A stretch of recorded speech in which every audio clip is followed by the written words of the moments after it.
Hi friend. இந்த மல்லிகைப்பூ செடி 2 வாரத்துக்கு முன்னாடி நான் கவாத்து பண்ண வீடியோ நான் போட்டிருப்பேன். இப்போ பாருங்கள் 2 வாரத்துக்கு அப்புறம் எந்த அளவுக்கு துளுத்து எவ்வளோ மொட்டுகள் வச்சுருக்கு பாருங்கள் இந்த செடி. இதே மாதிரி உங்கள் வீட்டு செடியும் நிறைய மொட்டுகள் வைக்கணும், நிறைய பூ பூக்கணும்னா நான் ஒரு 5 டிப்ஸ் சொல்கிறேன், அதை ஃபாலோ பண்ணுங்கள். ஃபஸ்ட்டு செடி வெயில் படுற இடத்துல வைங்க. கண்டிப்பாக செடி வெயில் படுற இடத்துல இருந்தால் மட்டும்தான் நல்லா துளுத்து வரும். இல்லைனா செடி முடக்கு பிடிச்ச மாதிரி ஆகிடும். நல்லா சன்லைட் படுற மாதிரி இருந்ததுன்னா செடி நல்லா துளிர்விடும், தளிருங்க அதிகமாக வரும். ரெண்டாவது பார்த்திங்கன்னா செடி கவாத்து பண்ணி விடணும். கவாத்துனா கட்டிங் பண்ணி விடணும். செடி சில பேர் என்ன பண்ணுவாங்க, நல்லா துளுத்து வருது நம்ம கட் பண்ண வேணாம் அப்படின்னு சொல்லிட்டு நினைப்பாங்க. அதெல்லாம் பண்ணக்கூடாது.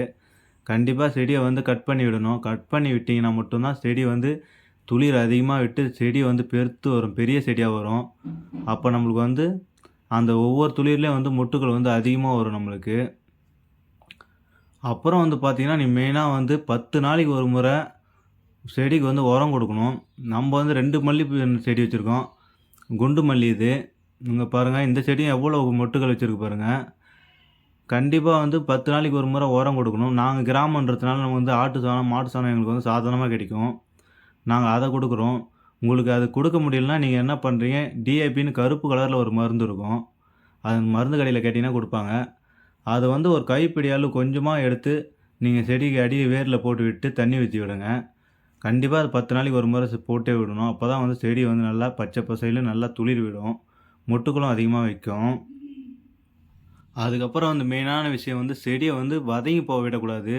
மண் எப்போவுமே ஈரமாகவே வச்சுருக்கணும். சில பேர் என்ன பண்ணுவாங்க, செடி காஞ்சு போகிற அளவுக்கு விட்டுருவாங்க. ஆனால் செடி நீங்கள் மாடி தோட்டமாக இருந்தாலும் சரி, நம்ம வீட்டில் வச்சுருந்தாலும் சரி, செடி மண் ஈரமாக வச்சுருக்கணும். தண்ணி விட்டுக்கிட்டே இருக்கணும். ஆனால் தண்ணி தேங்குற அளவுக்கு இருக்கக்கூடாது. மண் ஈரப்பதமாக இருக்கிற அளவுக்கு இருந்தால் போதும். நான் இந்த வீடியோவில் சொன்ன டிப்ஸ் எல்லாமே நீங்கள் பயன்படுத்தி பாருங்கள். அதுக்கப்புறம் உங்கள் வீட்டு மல்லிகைப்பூ செடி எவ்வளோ பூ பூக்குது பாருங்கள். பிடிச்சிருந்தால் ஒரு லைக் பண்ணுங்கள்.